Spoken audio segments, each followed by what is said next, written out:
Amnesty होती क्या है? हमें एमनेस्टी क्यों चाहिए? इसकी वजह ये है कि इकॉनमी डिप्रेशन का शिकार है और आप जानते हैं कि पाकिस्तान का जो बजट जब बनता है तो उसमें सबसे बड़ा पैसा सूद की अदायगी में चला जाता है। पाकिस्तान की इकॉनमी चूंकि कर्जों के बोझ पे चलती है और पाकिस्तान के ऊपर IMF का, वर्ल्ड बैंक का और दीगर ममालिक का बहुत एक्सटर्नल लोन है और ये अरबों डॉलर का लोन इसको वापस भी अदा करना है। पहली बात तो मैं आपको बता दूं कि एमनेस्टीज के खिलाफ है IMF।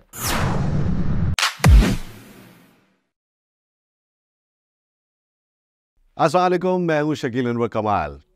जैसा कि आप जानते हैं कि गुज़िश्ता दिनों पाकिस्तान में एक अफवाह बड़ी गश्त कर रही है कि रियल एस्टेट सेक्टर में कोई एमनेस्टी गवर्नमेंट अनाउंस करने वाली है। एमनेस्टी को लेकर के बहुत बातें की जाती हैं कि एमनेस्टी क्यों दी जाती है, एमनेस्टी नहीं देनी चाहिए, ये IMF कहता है।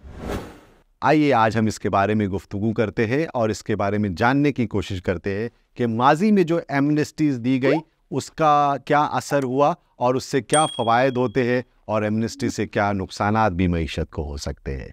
इससे पहले कि मैं आपको बताऊं कि 2024 में ये हुकूमत रियल एस्टेट सेक्टर को एमनेस्टी देगी या नहीं देगी, मैं आपको बताता हूं। लास्ट एमनेस्टी ईयर 2020 में 2020 में इमरान खान साहब की PTI की हुकूमत थी, उस वक्त दी गई थी रियल एस्टेट सेक्टर और कंस्ट्रक्शन सेक्टर को। तो उस वक्त ये एमनेस्टी क्यों दी गई? पहली बात तो मैं आपको बता दूं कि एमनेस्टीज के खिलाफ है IMF। IMF ये कहता है कि किसी भी किस्म की रियायत या छूट ना दी जाए। एमनेस्टी होती क्या है? एमनेस्टी ये होती है कि आप जो सरमाया लगाएंगे किसी कारोबार में, उस सरमाए की बाबत आपसे सवाल नहीं किया जाएगा, यानी कि उसकी मनी ट्रेल नहीं पूछी जाएगी, चाहे वो पैसा बाहर से आए, काला पैसा हो, ग्रे पैसा हो, सफ़ेद पैसा हो।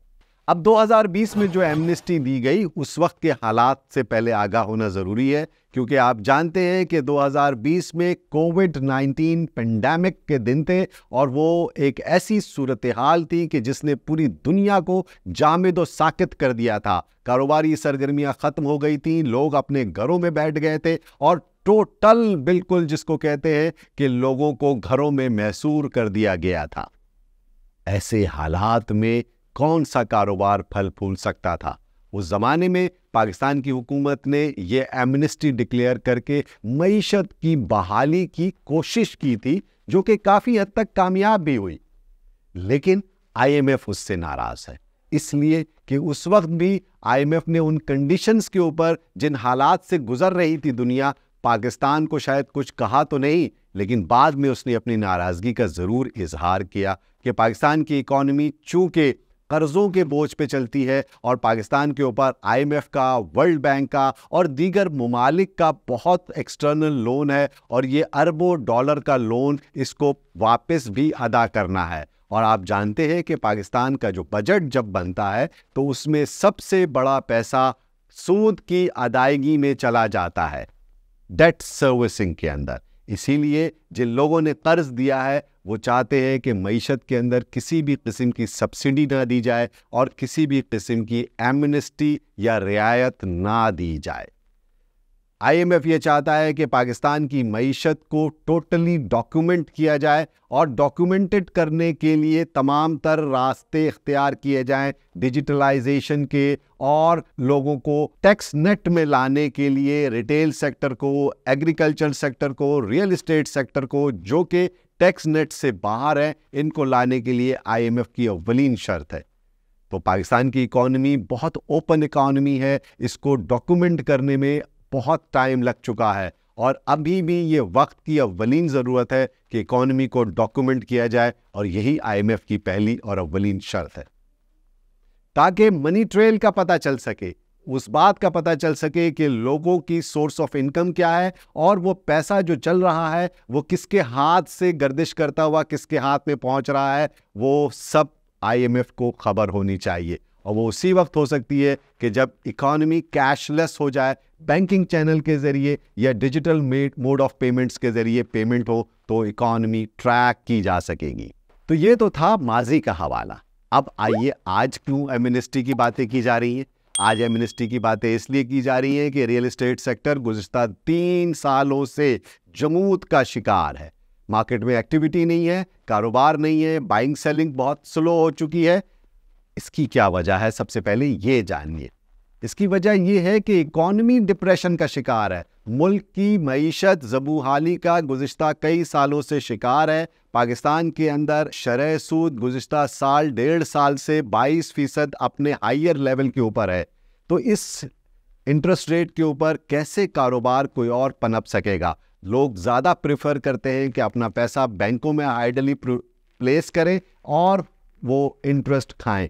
تو جو دیگر ایسٹ کلاسز ہیں کہ سب سے بڑا جو ایسٹ کلاس ہے پاکستان میں بلکہ دنیا بھر میں, امریکہ میں آپ چلے جائیں real estate is the biggest asset class, India میں آپ چلے جائیں real estate is the biggest asset class, Dubai کی ریئل اسٹیٹ سے تو آپ سبھی واقف ہیں. اور پاکستان کی ریئل اسٹیٹ گزشتہ 3 سالوں سے اس لیے تنزلی کا شکار ہے کہ انٹرسٹ ریٹ ہائر لیول کے اوپر ہے. اور دوسری بات یہ ہے کہ لوگوں کی قوت خرید کم ہو گئی ہے. انفلیشن بہت ہائی جا چکا ہے, بلکہ گزشتہ سالوں میں انفلیشن نے اپنے ہائیسٹ ریکارڈ بریک کیے ہیں. 38% تک پاکستان میں مہنگائی کی شرح ہو گئی تھی, اب تھوڑی سی کم ہوئی ہے اور 27% پر اس وقت انفلیشن نمبرز ہیں پاکستان کے.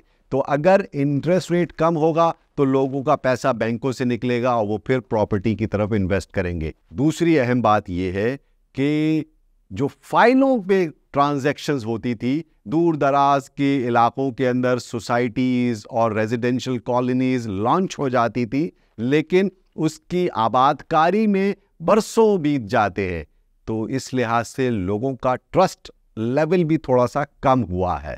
یقیناً جینوئن بائنگ ہے کیونکہ پاکستان کی پاپولیشن 2.5% کے حساب سے تقریباً 2.4% کے حساب سے اینولی انکریز کر رہی ہے. لوگوں کا اسٹینڈرڈ آف لیونگ بڑھتا ہے, انہیں چھوٹے گھر سے بڑے گھر میں شفٹ ہونا ہے یا بڑے گھر کو ڈسپوز آف کر کے لوگ کئی گھر لیتے ہیں تاکہ اپنے گھروں کی جو ریکوائرمنٹ ہے اس میں یقیناً کمی نہیں ہے.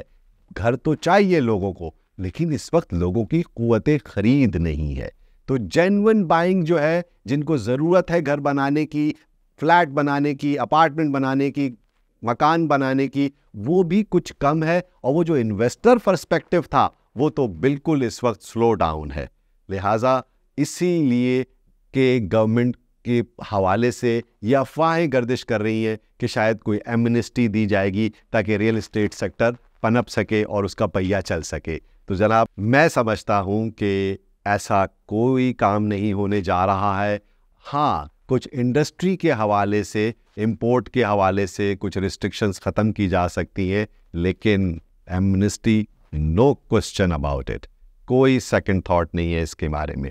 کیونکہ اس وقت ہم IMF کے ساتھ $3 بلین کا, $3 ارب کا جو اسٹینڈ بائی ایگریمنٹ ہوا اس کی بھی $1.1 بلین ابھی ملنے والی ہے ہمیں. اور ہمارے جو فائنانس منسٹر ہیں اورنگزیب صاحب, وہ ریسنٹ اپنے وزٹ میں جو واشنگٹن گئے ہیں وہاں انہوں نے طویل مدتی IMF کے پلان کا پروپوزل دیا ہے, وہ جو کہ تقریباً $8 ارب کا ہے. تو پاکستان کو تو اس وقت IMF کا لون اس کی ضرورت ہے اور اس کے بغیر اس کا گزارا نہیں ہے. تو وہ کیسے IMF کی شرائط کے برخلاف جاتے ہوئے کسی بھی قسم کی ایمنسٹی دے سکتا ہے؟ It is not possible. اب یہ تو تھی IMF کی کنڈیشنز. اب ہم جانتے ہیں کہ ہمیں ایمنسٹی کیوں چاہیے. ایمنسٹی کیوں چاہیے بھائی؟ ہمیں پرابلم یہ ہے کہ ہم بجائے اس کے کہ ہم ہر وقت حکومت سے رعایت کے متمنی رہیں, ہم کیوں نہیں محنت کرتے, ہم کیوں نہیں پروجیکٹ ٹائم پہ ڈیلیور کرتے, ہم کیوں نہیں اپنی معیشت کو سدھارتے کہ جس میں بے روزگاری ختم ہو سکے, جس میں پاکستان کے اندر پر کیپٹل انکم انکریز ہو اور لوگ گھر بنائیں, بخوشی اپنی انویسٹمنٹس کریں ریئل اسٹیٹ سیکٹر کے اندر, اسٹاک مارکیٹ کے اندر اور دیگر ایسٹ کلاسز کے اندر. اس لیے کہ ان کی جیب ابھی اجازت نہیں دے رہی. بجلی کے بل بہت زیادہ ہو رہے ہیں, لوگوں کے پیٹرول کی پرائسز بہت زیادہ بڑھ گئی ہیں, انرجی پرائسز زیادہ ہیں. اس کے علاوہ ہاؤس ہولڈ جو آپ کے اشیاء خوردنوش ہیں ان کے اندر بھی بہت زیادہ قیمتوں میں اضافہ دیکھنے میں آیا ہے گزشتہ کافی عرصے سے. تو لوگ اس وقت اپنے ڈے ٹو ڈے ایکسپینڈیچرز کو میٹ کرنے کی مشکلات سے گزر رہے ہیں کہ وہ کیسے انویسٹ کریں ایسی صورتحال میں. तो IMF की शर्त अपनी जगह पर, लोगों की मजबूरियां अपनी जगह पर। अब आ जाइए एमनेस्टी की बात करते हैं। एमनेस्टी, मैंने जैसे कि पहले कहा, ये एक रियायत है, क्योंकि पाकिस्तान के अंदर ग्रे इकॉनमी बहुत ज़्यादा है, कैशलेस इकॉनमी है, हमारे यहाँ बैंकिंग बहुत कम की जाती है, इसीलिए एमनेस्टी की बार बार बातें की जा रही हैं। हाँ, इस इकॉनमी को डॉक्यूमेंटेड होना है हर एक को। आप जानते ही हैं कि रिसेंटली FBR की डिजिटाइजेशन पर काम कर रही है गवर्नमेंट, और जल्द ही FBR को मुकम्मल तौर पर डिजिटलाइज कर दिया जाएगा। तो लामहला आपकी इकॉनमी को डॉक्यूमेंट करने का काम का आगाज़ हो चुका है, और अब आपके जो रियल एस्टेट है, प्रॉपर्टी है, प्रॉपर्टी की जो डॉक्यूमेंटेशन है, ज़मीन के जो कागजात हैं, उसे भी डिजिटाइज़ किया जा रहा है ऑल ओवर पाकिस्तान। इस सिलसिले में सूबाई हुकूमतों ने अपनी अपनी तरफ से कुछ इनिशिएटिव्स लिए। इस्लामाबाद में पहले हो चुका है, और अभी रिसेंट पास के अंदर केयरटेकर गवर्नमेंट जब थी तो सिंध के अंदर भी इस काम का आगाज़ हो चुका है। तो अब मैं आपको बता दूं, ये सब काम डॉक्यूमेंटेशन का है। इकॉनमी होगी डॉक्यूमेंट, इकॉनमी को किया जाएगा, डेटा को किया जाएगा ट्रैक, ताकि उसके बाद इन्वेस्टमेंट्स के माहौल बन सकेंगे। इसकी वजह से मईशत के अंदर रियल एस्टेट सेक्टर में ख़ास तौर पर तेज़ी, या वो जो होती थी ना पुरानी जो आदत थी हमारी कि अभी फाइल लिया, महीने भर बाद बढ़ गई प्राइसेस, एक हफ्ते में प्राइसेस बढ़ जाती थी, वो सब नहीं होगा। जेन्युइन बाइंग एंड सेलिंग चलती रहेगी। जिसको घर बनाना है, जिसको घर ख़रीदना है, जिसको अपार्टमेंट लेना है, वो अपनी ज़रूरत के मुताबिक ज़रूर ख़रीदेगा, चाहे वो जो भी कीमत पे मार्केट में मिल रही हो। लेकिन ये जो सट्टा चलता था मार्केट के अंदर, फाइलों के सौदे होते थे, ये सब रुक जाएंगे। और एमनेस्टी को मैं समझता हूँ कि इट इज़ नॉट पॉसिबल कि एमनेस्टी गवर्नमेंट दे सकेगी। IMF की कंडीशन भी है, और ये इकोनॉमी को डीरेल करने की भी एक कोशिश होती है। तो जनाब, आज के दिन हमने एमनेस्टी के बारे में खुलकर गुफ्तगू की कि एमनेस्टी क्यों ज़रूरी है या नहीं है, और IMF की क्या कंडीशन है, और एमनेस्टी के प्रॉज एंड कॉन्स पे डिस्कस किया। उम्मीद है कि आपको ये मेरी गुफ्तगू पसंद आई होगी, और मेरे इस चैनल को सब्सक्राइब करना मत भूलिएगा, और मेरी वीडियोज़ को देखते रहिए। आप सबका बहुत बहुत शुक्रिया।